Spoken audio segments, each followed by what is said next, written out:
Richard Skipper celebrates. Every show is a celebration. Richard Skipper celebrates the best in entertainment. Each show, Richard delivers the artists you love, showcasing what makes them unique. Never gossipy. The antidote to a sometimes hectic world. Now, here's your host, Richard Skipper.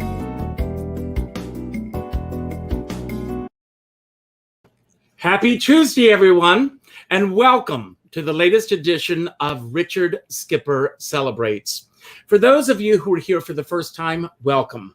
My show is all about celebrating. It's about celebrating life, celebrating artists, celebrating art. And there are so many things to celebrate. Just before we went live today, I read that today is National Virtually Hug Your Virtual Assistant Day. How's that for a mouthful? Something that we've been doing a lot of over the past year. We're going to talk with our special guest today about how she has virtually gotten past and through the past year.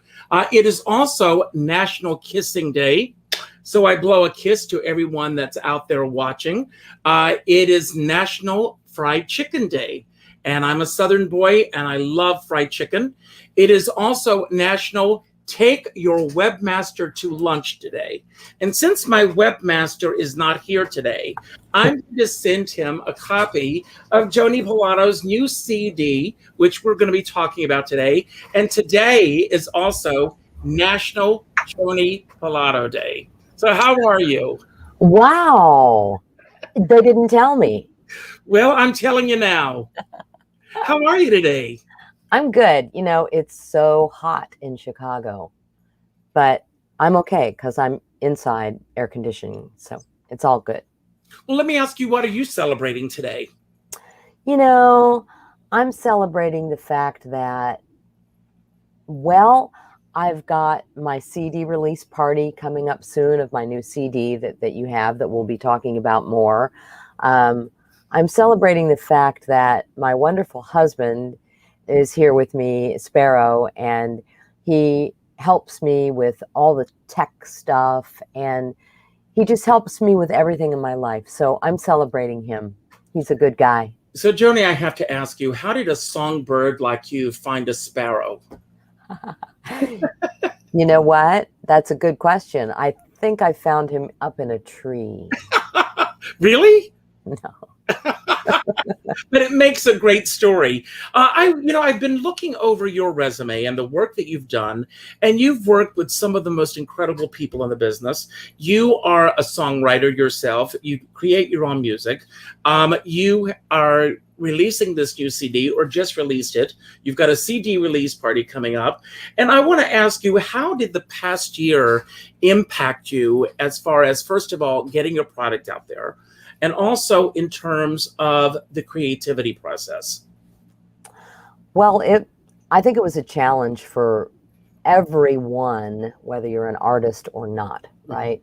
But so many of the artists, whether you're a musician, a painter, a writer, it was just a difficult year to get your work out to the public to see.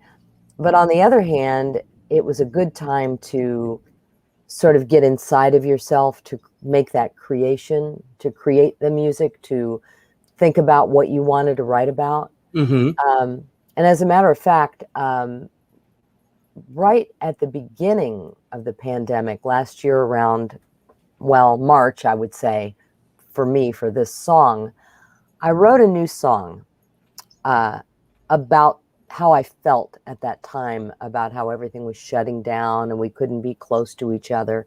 And I wrote a new song called Apart. And I write many of my songs on index cards.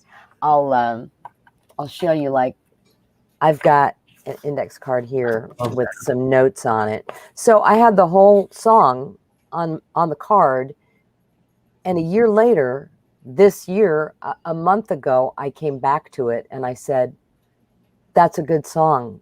That's going to work. That's going to be my pandemic song, if you will. Now, do you catalog all these songs? Do you have a file that you keep these songs in? A file? No, I do it all on paper. I do it all on my index cards, and then I transfer it to a manuscript paper, and I write the chords and the melody out and the lyrics. And I might put lyrics in a Word doc, but I don't do anything on the computer, nothing like that. Now, music has been a part of your life from the very beginning, which we're going to talk about in a moment. But I want to ask you, how did music get you through the past year? Not only your own music, but the music of others that you aspire to, that you listen to. And who do you listen to? Well, that's a good question, too, because it's a very personal thing. I listen to a lot of film scores. And I think that some of the beautiful music of Ennio Morricone is one of my favorites. I'll go back and listen to the film score to Once Upon a Time in the West, which is probably my favorite of all of his movies, of the music. And it's just so beautiful. It's melancholy and it's hopeful. And then there's that harmonica section, which is fun. But another thing with the music, Sparrow and I, my husband and I, work out to some of our favorite music. We'll just find a CD that we're listening to or that we like, or something on YouTube, and we'll just do our exercise to that. So we'll do like Morricone, we'll do Jerry Goldsmith, we'll do pop songs, we'll do, remember a great R&B singer by the name of Terrence Trent D'Arby from like 20 years ago. We love him. We still listen to his music. It's real funky and it's real rhythmic, and you can almost like a Zumba thing. You can really groove to it. So I think the music just helps the soul. It really helps your soul. It feeds your soul when you go to find your favorite music. I love all singers from Barbra Streisand to Sade. Some of my favorite singers are, from the old days. Sammy Davis Jr. is one of my favorite singers. I love listening to his music. All styles, right? I've even got a country recording that he did country music. Well, I listen to everything. Do you have music playing around the house when you're working? I would say no, not when we're working. No, we're just quiet is nice too. Well, I always like to go back to the 5-year-old self. That's that time in your life before you start school. Peer pressure is put upon you. Teachers start molding you into what they think you should or should not be. And I know that you grew up in a musical household, but can you take us back to what your life was like as a 5-year-old and starting to have music resonating in your own life? When I was young, we had an old player piano, an Ampico player piano in the house. And my mother and my father had the music rolls. I still have all those music rolls. Wow. I don't have the piano. That's another story. But they would play the music rolls. And some of them were, some of the very interesting ones were actually performed by the classical artist, which was really cool. I'd say, oh, just think, the person actually played, and you would see the kids today probably don't even know what it is, but that's right. The player piano, the keys would play according to little spokes and holes in the music rolls, and when it would go through the machine, that's when the notes would play. And that fascinated me. I just loved that. And we had, Christmas songs, classical songs, pop songs, and that really spurred my interest in music, I think, and also the fact that both of my parents were not professional musicians. But your father played the guitar and your mom played the violin? My father played guitar and violin, and my mother played guitar and composed. She wrote a couple of really nice songs.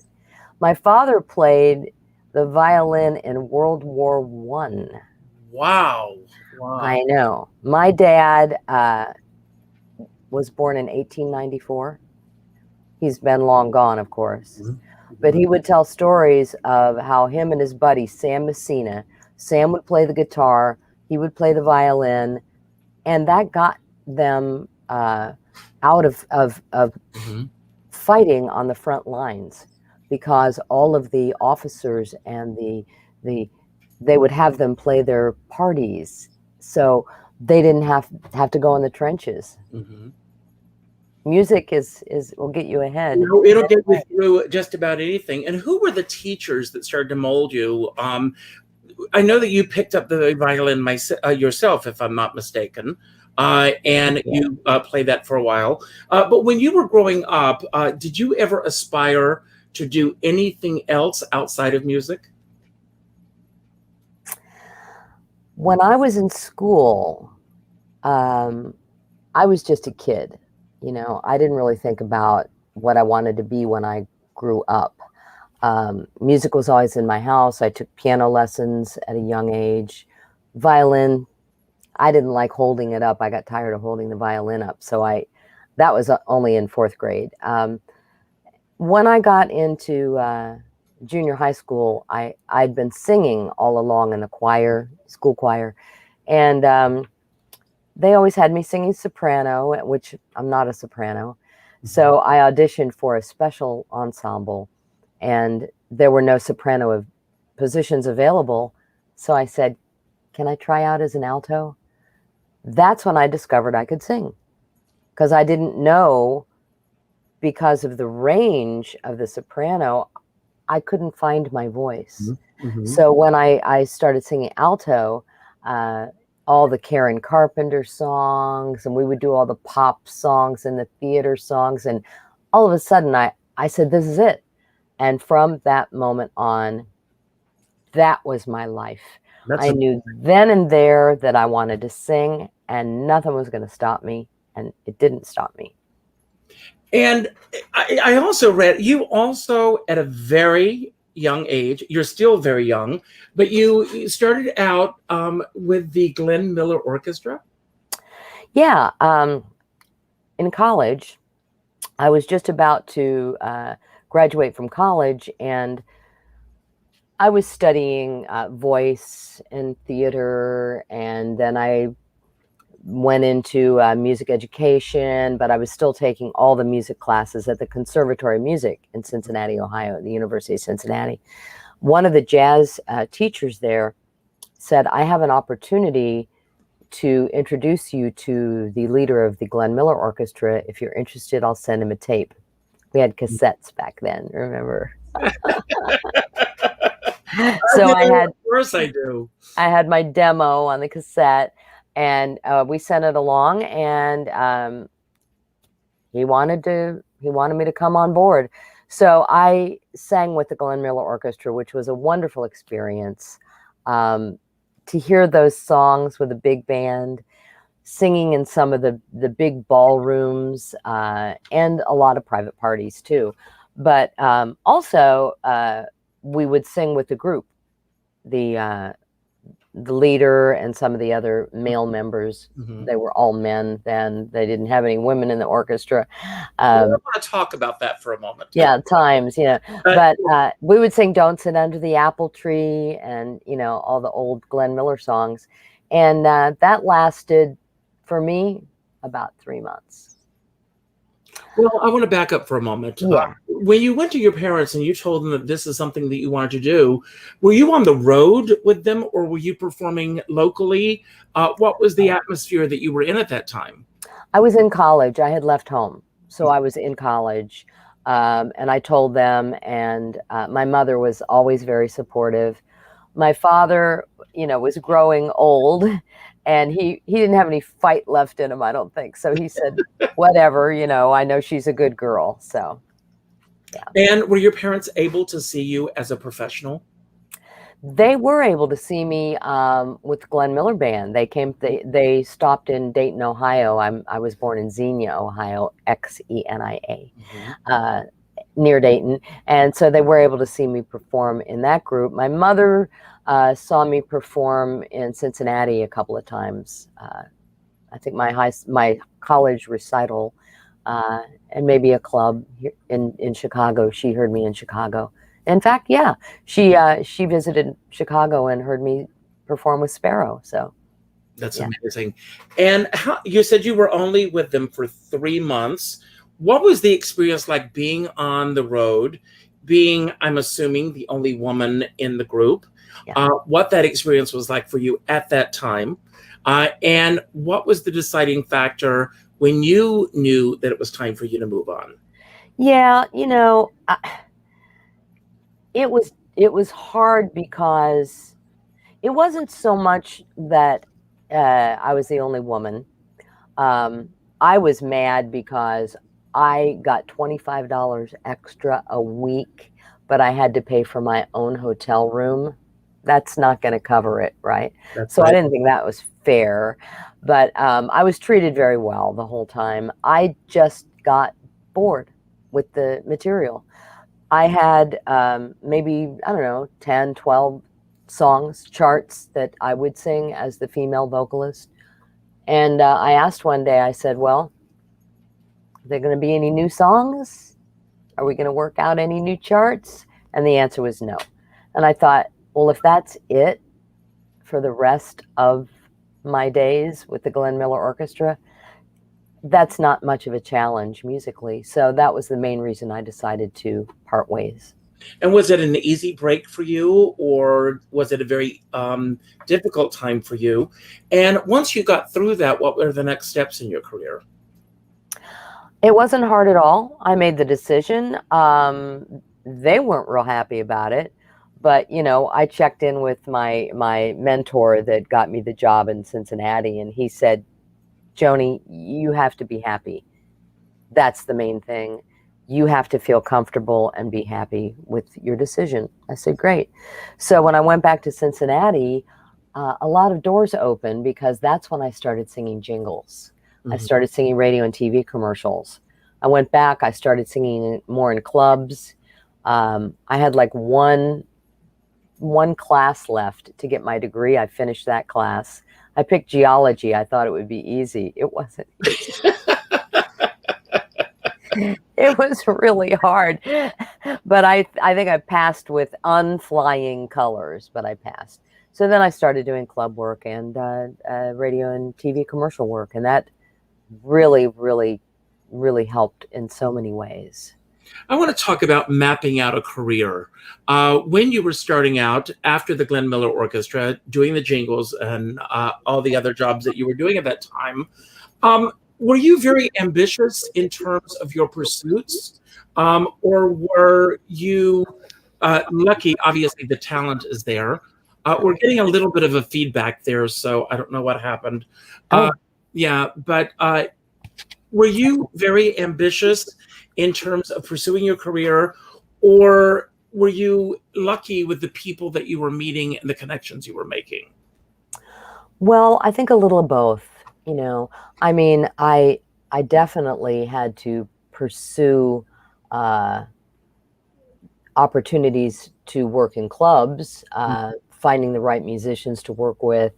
Cincinnati, Ohio, there were only so many clubs. It wasn't like a big city. So I started working with an organ player by the name of Joe Coas. Mm-hmm. And he was a rough and tough guy. We did not get along at all. He did not like working with singers. But there was a gig, he had to have a singer. It was like at a Holiday Inn or something. He had to have a singer. So after the first night, I thought, oh, this isn't going to work out. So I had to talk with him. And the second night, he didn't loosen up at all. And then I thought of an arrangement he might like. Play the organ with the pedals, and he'd grab the guitar. He never tuned the guitar, and he'd sing Polk Salad Annie and stuff like that. So I said, let's do Watch What Happens. Let someone start believing in you. That song, right? Yes. So I started it out rubato. Let him hold out his hand. Da, da, da. Oh, I know. I started on the bridge. Cold. No, I can't believe your heart is cold. Is this too loud? Am I singing too loud? And then I'd say, okay, here we go. A 1, 2, 3. Let someone.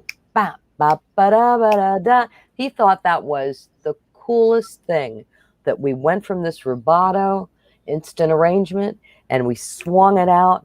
And from that day on, he dug me and we became good friends. That's amazing. So Great that story. was a lesson. That was a lesson to be learned, because what is the old saying? There's more than one way to Skin a cat. skin a cat. He was a cat. Don't you feel that you I think that you showed him that you were serious about your work, that you knew what you were doing. And I can understand. I mean, we've all been in situations where we become leery of someone that we're working for, especially if we're not familiar with them, hoping that they're on the same, for lack of a better term, wavelength as us. And I think you proved yourself to him. Well, and I think it was more than proving myself. I think I really cared. You have to care about the other person. You have to sometimes put yourself to the side. You're not the only, game in town. Thank you. Right? Yeah. So that, that taught me a lot. And I don't know why. I just really felt that was, at the time, I felt that was the way to go. And it helped a lot. And it informed a lot of my relationships with professional relationships with people from then on. Because you really do want to work together with somebody and make them feel just as special as you are. Absolutely. And I love the fact that you bring this up, because for me, it's about the collaboration. It's what we each can bring to the table. Yes.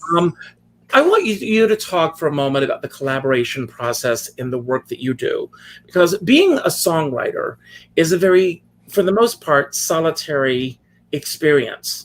That you go within yourself to create the words and the music. Collaboration, what it means to you and some of the great people that you've had the opportunity to collaborate with. Well, for songwriting specifically?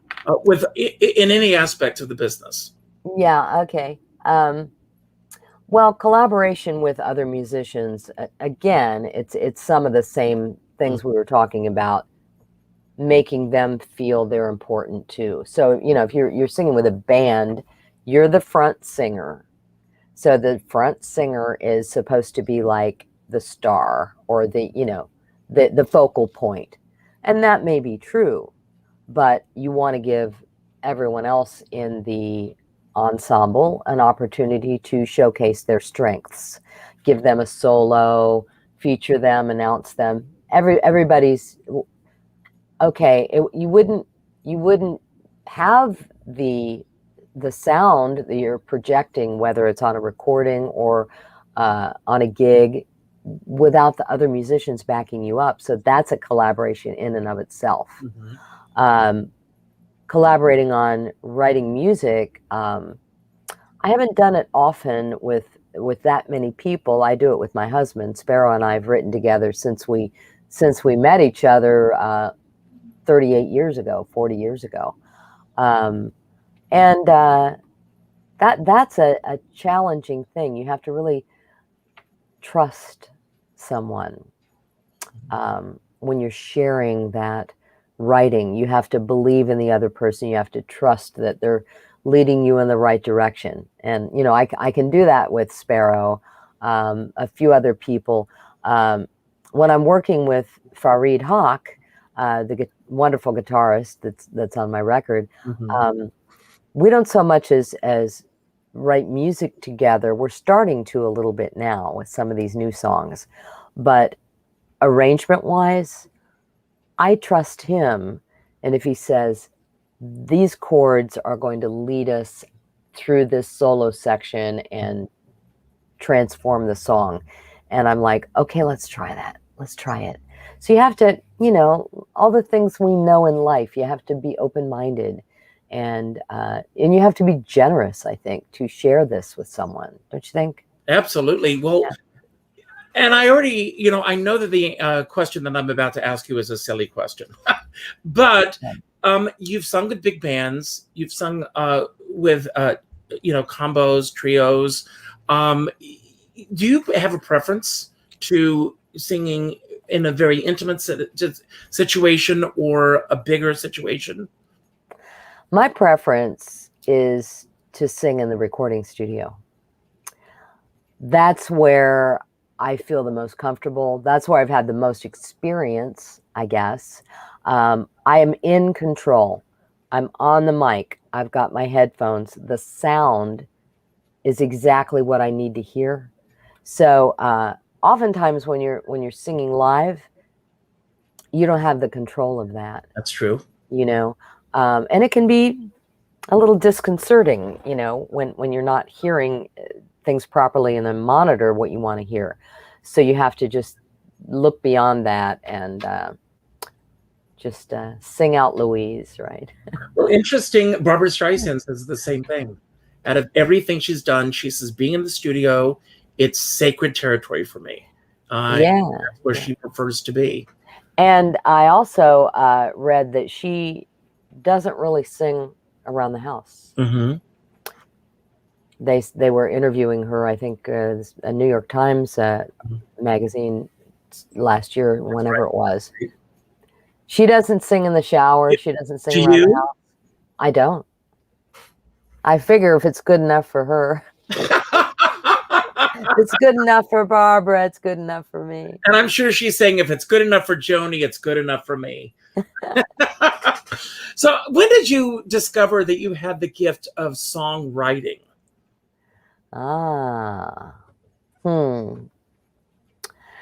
Well, you know, I hadn't thought about it going all the way back, because I always think, oh, when I met Sparrow, when I met my husband, because he's such a great composer. Mm-hmm. And I'm so inspired by him, and still am.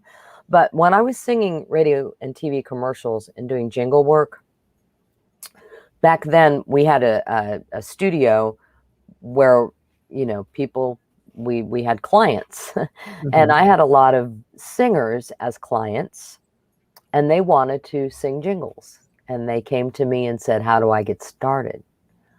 So I started writing demos for them and writing jingles, because they didn't have a Cheerios commercial that they had recorded, right? Mm-hmm. So I started writing music, lyrics and music for them.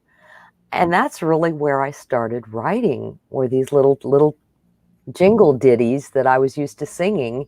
And they were nice little songs, you know.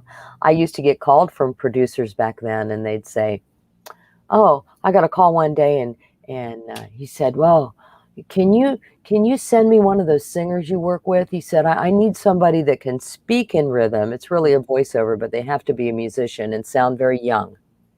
And I said, okay, hold on. Put you on hold, right? I said, okay, hold on. And I'm looking in my book, and I'm thinking, I can do this. Why can't I? It was an audition too. So I got back on the phone and I said, well, here's Susie, here's Sally, and it's an audition. Can't I audition? He said, oh, Joanie, I'm sorry. I didn't even think of asking you to audition. Well, you want to hear what it was? And I got the job. It was a Class A commercial for a product called New Freedom Maxi Pads. Old problem, new freedom. Old problem, new freedom. New freedom maxi pads, whatever it was. Yeah. No singing, just talking. And you got the job. You got to fight your fight, Richard. Absolutely. You got the job. I got the job. You got the job. And how did that change everything for you? Well, it gave me a lot of confidence. I figured, you know, hey, you know, I was working a lot doing commercial work then anyway. This was a little later on when things were starting to fade out. So I got this call, and I'm like, don't hire somebody younger than me, hire me, you know. Oh, you bring up a great point. If you can talk a few moments about some of those moments in your life where you said, I can do that. I want to do this. And you went after certain things and you're surprised at the outcome. And of course, I'm talking about the positive outcomes that come your way. Maybe they all did. I don't know. But those opportunities that really changed the path that you were on somewhat. Wasn't that a song in a chorus line? I can do that. I can do that. I can do that. Yeah. I think I've always been very very open to taking chances, whether it was an audition or meeting someone or going to a club, or I don't know. I just think I think the main thing in my life that has driven me, if I really have to think about it, is that I always try to be myself. I just want to be myself, and hopefully that, people will be drawn to you if you're being true. Just be true, be honest, be yourself, and go after what you aspire. Yeah. And when did the music move beyond the jingle writing to writing songs for CDs, albums, we used to call them, nightclub work? When did that start to change for you? Well, I would have to say when I met my husband, when I met Sparrow, because as I said, he was such a composer that just inspired me so much. And he would write lyrics, so easy, poetry and lyrics, and I'd say, wow, that's he makes it seem so easy, And then I had the opportunity to work with one of the great Chicago jazz artists by the name of King Fleming. He's no longer with us, and he recorded one of his records at our studio, the King Fleming Songbook. And then a year later, he said, Joanie, I want to do a record with you.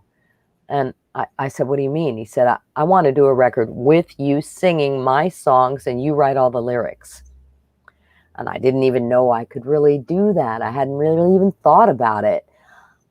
But I guess he did.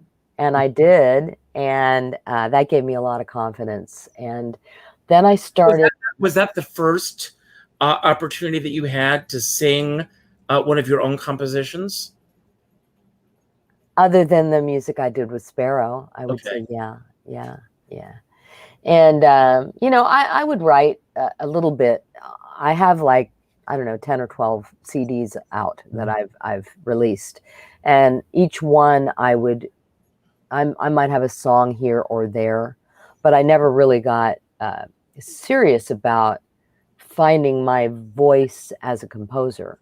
It's one thing to find your voice as a singer, and then to find your sound, find your voice as a composer. So the record I just released is my third CD of all original music. Yeah. And I feel very, very blessed, very blessed. No, well, it's an incredible CD, and we are going to get to that. We are going to talk about that, but I'm very interested in your process in terms of writing. Like writing a book, anything, it's like giving birth. When do you know that it's ready?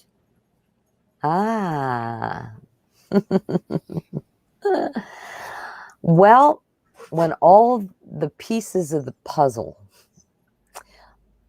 if you think of it as pieces of a puzzle, and all of a sudden, maybe you start the song with the bridge. You might have the hook in the beginning, and then you've got to go back and figure out how to get there. Or the other way around, you write the beginning and you're like, oh, this needs a middle section, and what am I going to say? Well, when I wrote my original plan, I had the idea for calling that a title of my record. I thought, my original plan. I wrote it down on an index card one day, and I thought, what a great title for a record. I love said, it. Absolutely. Yeah, I said, let's do the record. And then I thought, well, now I've got to write the song. And my original plan, what am I going to write about? How am I going to turn this into a song? So you have to challenge yourself. I had to just think back in my life. And when I was young and I started off, my original plan was to learn to fly a kite. Because I remember my Aunt Teresa, when I was a little girl, she came to visit us from New York, and she said, Jody, my nickname was Jody, what do you want for your birthday? Anything you want. And I said, I want a kite. And she said, is that all you want? That's all you want? I said, yes, that's all I want. And to tell you the truth, Richard, I don't even know if I ever flew that kite. Well, Joanie, there's still time. There's still time. There's still time. Go out and fly a kite.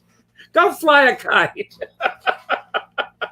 So when was the first time that you sang one of your original compositions on stage? And what was that experience like, being able to do this release in front of an audience? Yeah. I don't know when it was, Richard. I really don't. I'm sorry. I do know that it feels real. It feels really good, and it feels real. You feel like you're, not to be trite, but you feel like you're bearing your soul in many ways, you know? Now, I want to do the trajectory from cassettes, where we began, to the way that music is being distributed now. What do you really love about the music industry as it is today? And what are some of the things that you truly miss from the beginnings of your career? Well, I'm trying to embrace the way it is today. So much has changed. I think people from my generation want a physical product, like a book. You know, you want to read a book. You don't want to go onto your iPad or your phone and read the book. Same with music. You want to pick up the CD, look at the graphics, go through and read all about it and play it and realize the whole recording as the artist intended it, as the whole recording. So now, as you know, Spotify and different online platforms, you just get one song and you create your own playlist. Well, guess what? We used to do that when we were kids with cassettes. Remember recording cassette to cassette and making copies for your friends? Isn't that the same thing they're doing now? Well, somewhat. Kinda? I used to record songs from TV specials that I saw, especially when they would be repeated. Some of them were at that point. You also, when something was on TV, you had to sit down and catch it that first time around, or it was gone. Yeah. And now everyone, with binge watching and being able to tune in when they want to, but don't you miss going into a record store and going through the bins and looking through albums? Sure.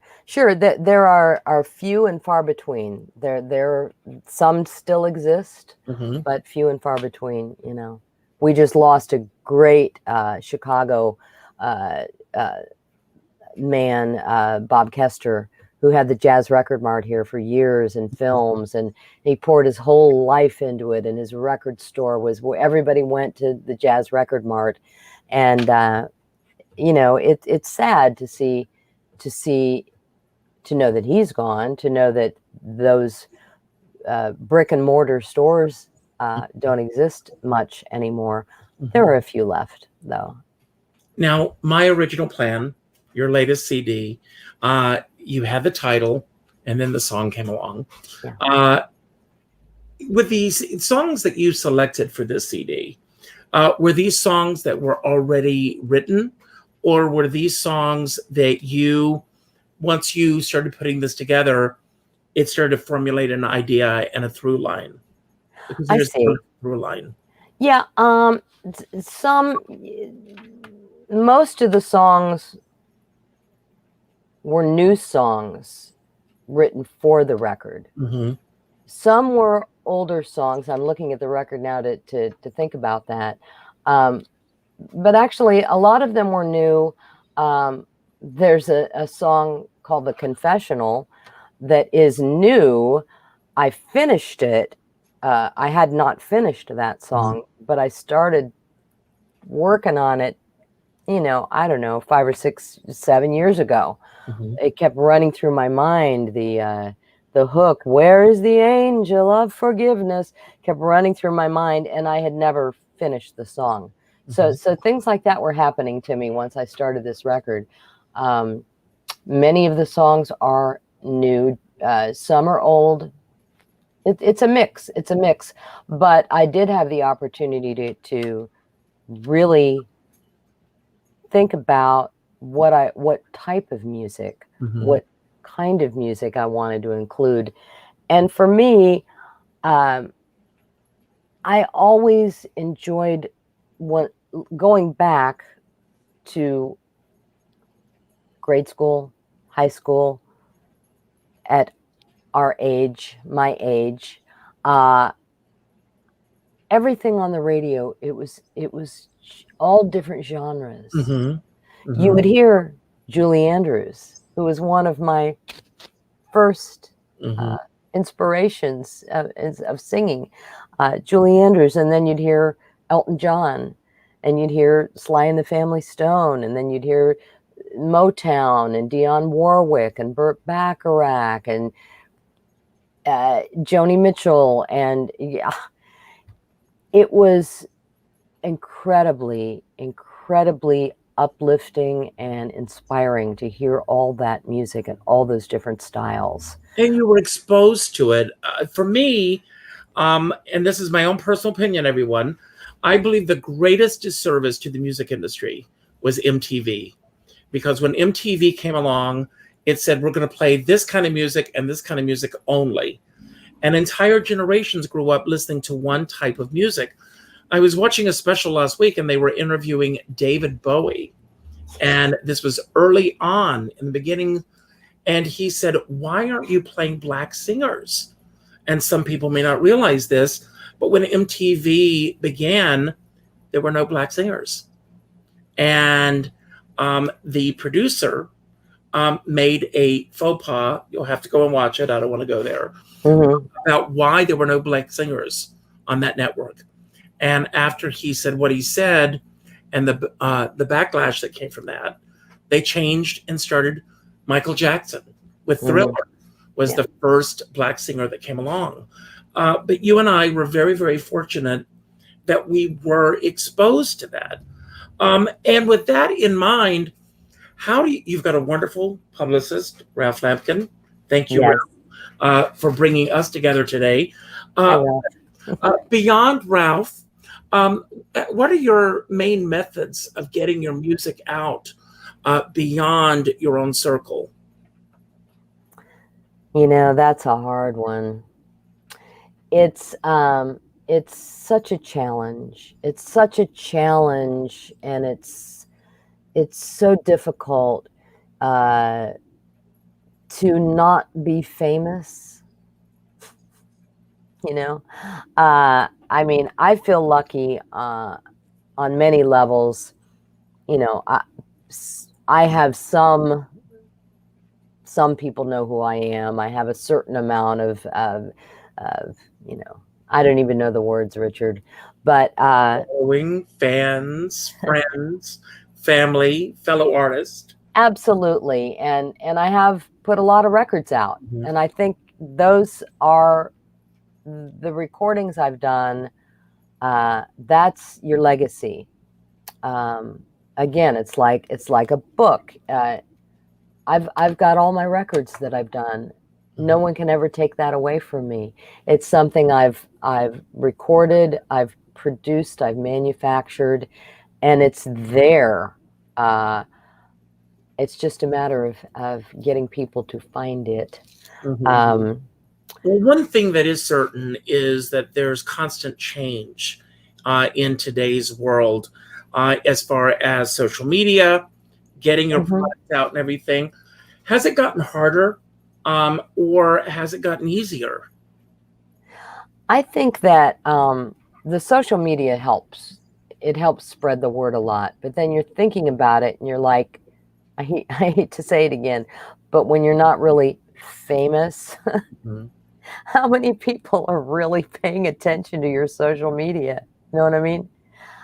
You go on Facebook. You never know. You never know. That's the way to get it out there, and that's what we hope to do when we're promoting, with getting reviews and being interviewed by such a wonderful man as you. I appreciate that. Thank you. No, I thank you. I'm very honored to be part of your show. It means a lot. And see, this is what helps.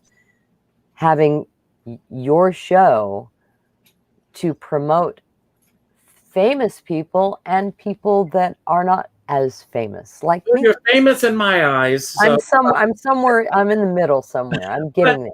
You've got the CD release party coming up. Let's talk about that. Yeah. How do you go about creating an event like this? Well, I mean, and especially now coming out of COVID, yes. Will this be your first live performance since COVID? This will be mine. Yes, it will be mine. I think Farid Haque, who the wonderful guitarist, it's one of his first. I know he's starting to do many shows now. Now that things have opened up, but I thought about doing the CD release, and I thought, you know what, let's change it a little bit from what people are used to hearing me with a full band, the way the album is so produced. And I thought I could never really recreate these produced songs that's on the record. Let's strip it down and do an unplugged version of these songs and some of my other songs with just Farid and I, because he's such a virtuoso. He can make anything sound like an orchestra, as can Sparrow, my husband, on the piano, who is just his own composer and has his own sound. I thought, let's just go with the unplugged version of my original plan.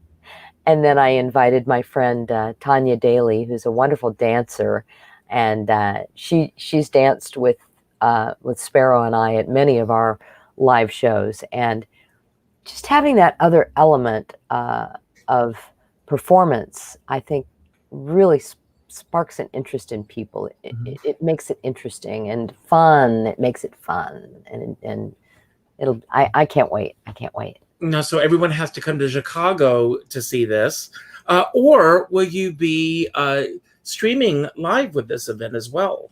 No, it's going to be a live show on July 18th at the Green Mill in Chicago, as the legendary Green Mill Jazz Club, and we're going to be videotaping it, so we'll probably be releasing it in some fashion. And also, Ralph Lampkin is bringing us back to New York. So we're going to perform in New York. When? Where? Pangea. We're going to be at Pangea on October 1st. It's a Friday night, October 1st. Joanie, I'm going to be there. I'm going to be there for you. No, this will be great. And we'll do more than a virtual hug.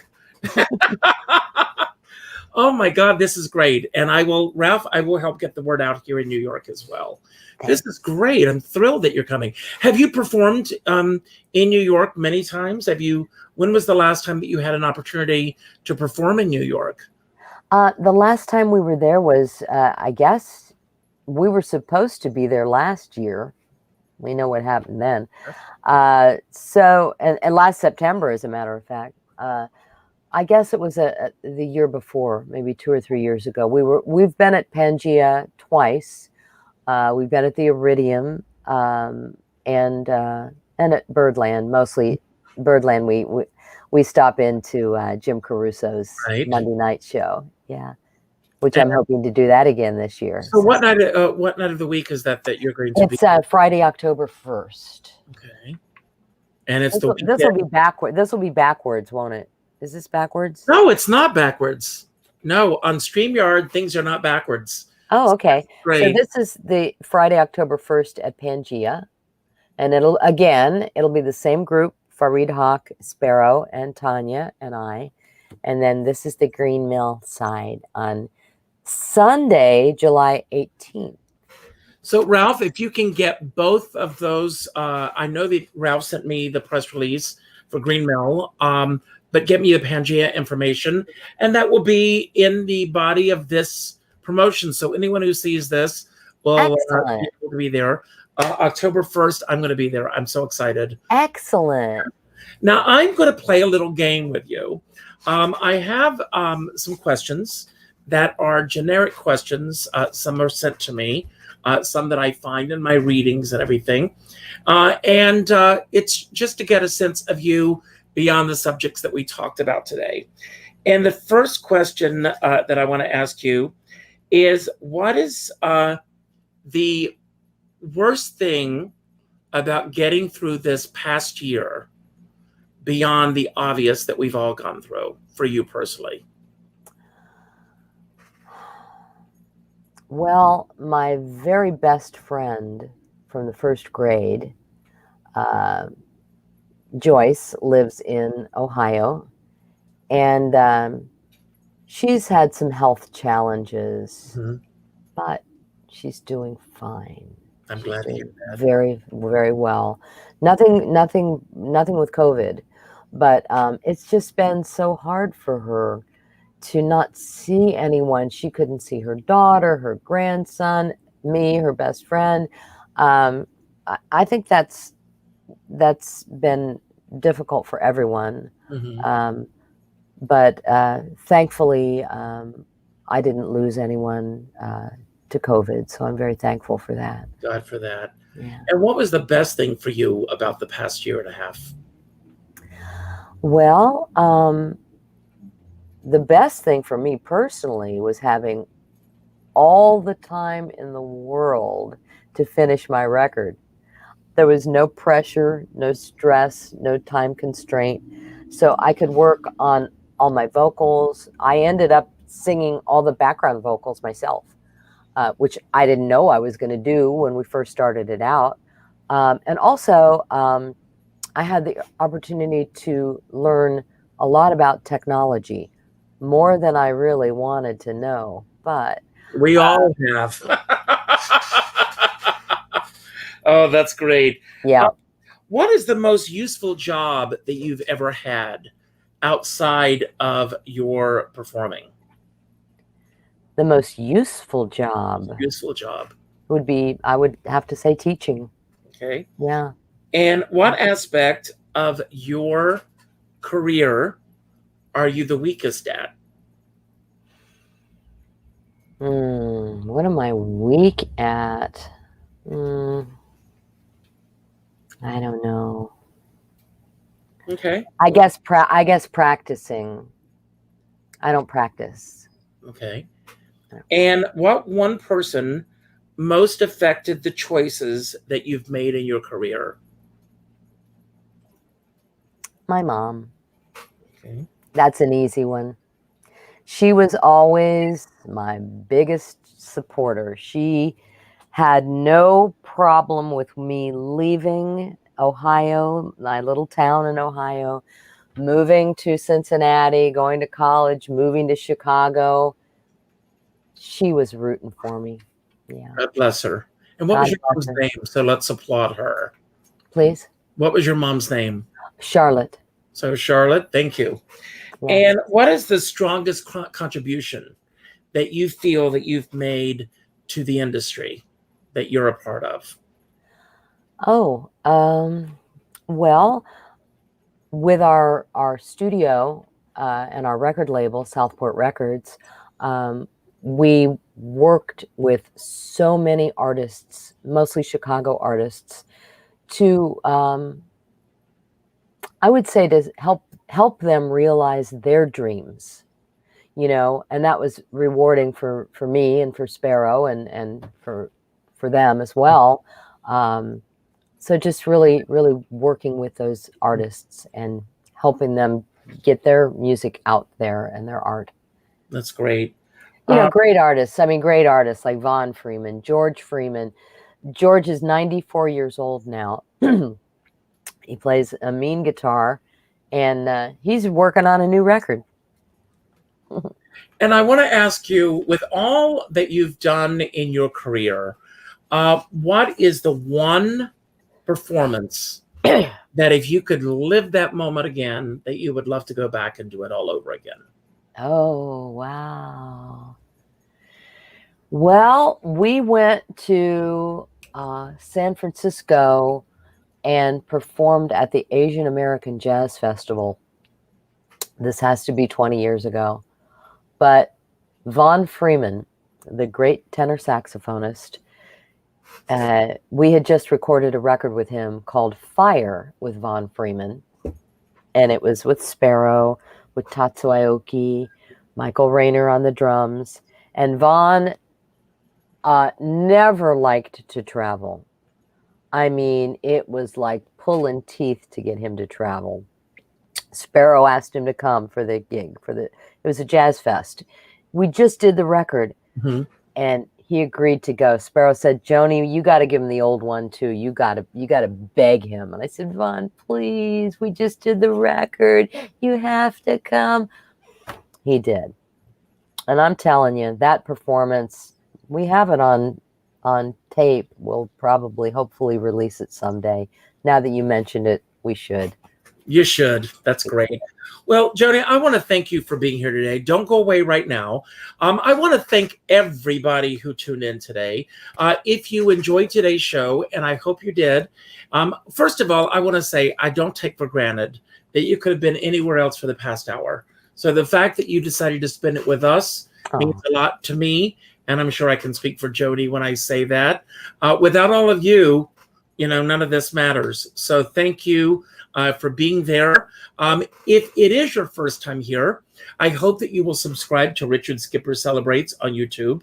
As I always say, my goal is to celebrate artists and their body of worth. And there are so many great artists that are coming up that I'm excited about. It was exciting to sit here and chat with Joanie today. Hit the like button if you did indeed like today's show. Leave a comment. And if you're so inclined, please share this with someone else. And then take the time to look at one of the other videos. I always like to end every show by telling everyone to go out and do something nice for somebody else without expecting anything in return. Go to your Facebook friends list, and the sixth name that pops up, this is what I want you to do. I want you to go, and I want you to, and all the details are going to be in the body of this, the details below. I want you to order 2 copies of Joanie's CD. Keep one for yourself and send one to the 6th friend on your list, just to let them know that they mean something to you. As a dear friend of ours says, David Friedman, we're all in this together, but we're not in the same boat. And you never know what someone else is going through right now. And we've talked about this today. There's nothing like the healing power of music. But if you're going to be out on a boat, make sure that you bring a skipper along. Now, I'm going to leave the screen, Joanie, and I'm going to give you the platform to yourself. Anything that you want to say about anything that we talked about today that you want to build upon, anything that we didn't talk about that you wish that we had, or just any message that you want to put out to everyone who's watching right now. I thank you so much, and I cannot wait to see you in October here in New York at Pangea, and I hope that my friends will join me. Thank you, Joanie. Thank you so much, Richard. This has been such a really precious opportunity for me to speak with Richard Skipper, celebrating me. I love the program. I've watched many other artists being interviewed by Richard, and it's quite an honor to be here. I just want everyone to know that music really is, it's a healing thing. If you allow your soul to come out and express how you really feel, either as a listener, as an artist, it's a wonderful thing. I feel so lucky to have lived a life of music. And just quickly about my own thing, what I'm doing. I'm the co-owner of Southport Records with my husband, Bradley Parker-Sparrow. You can find us at chicagosound.com. And we have over 156 recordings in our catalog of great Chicago jazz artists, from Von Freeman, George Freeman, Willie Pickens, Fred Anderson, great singers like my friend Josie Falbo that we just released last year. So please explore our catalog to find new artists that you may not be familiar with, and support the artists, support the music, go to the clubs, leave good tips for the waiters and waitresses. Everybody's had such a hard time this past year or so, and I think we all want to help each other. My new song speaks to that. It's called Apart, and that will be released on my new record, which doesn't have a title yet. But thank you so much, and I love you all.